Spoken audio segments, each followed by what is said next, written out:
Hello বন্ধুরা, আসসালামু আলাইকুম। অফিস শেষ, তাই হাঁটতেছিলাম, ভাবলাম কি করা যায়। আর প্রত্যেকদিন সকালে যেহেতু কলা খাওয়া হয়, তো চিন্তা করলাম কিছু কলা নিই। তো কলা নিলাম, এখানে সবরি কলা, গেরা কলা, আরও অনেক ধরনের কলা ছিল। সেখান থেকে সবরি কলাটা নিলাম। এরপরে হাঁটতে হাঁটতে আরেকটু সামনে যেয়ে দেখি রাস্তার পাশে খুব সুন্দর ভাজা পোড়া বিক্রি হচ্ছে। আর এই চপটা আমার খুব পছন্দের, এই চপ খেলাম। এরপরে খেলাম বেগুনি, এটাও বেশ স্বাদের।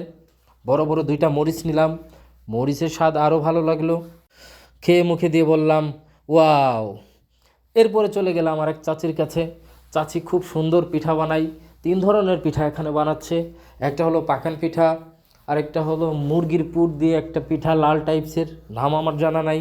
আরেকটা চিতই পিঠা তো রয়েছেই। তো এখান থেকেও 2 ধরনের পিঠা খেলাম। পিঠা খেতে খুবই ভালো লাগে, আর পিঠার স্বাদটাও বেশ ভালো ছিল। চাচির দোকানে আর একটা জিনিস খুব ভালো লাগে, সেটা হলো তার বিভিন্ন ধরনের চাটনি। এরপরে চলে গেলাম বিপিএল খেলা দেখতে। আর এই দোকানে বিপিএল খেলা আমি নিয়মিতই দেখি, বাসায় একা ভালো লাগে না দেখতে। আর বিপিএল দেখতে দেখতে এই দোকানের স্পেশাল চা খুবই পছন্দের আমার। প্রতি চুমুকে চুমুকে মনে হয় কি শান্তি।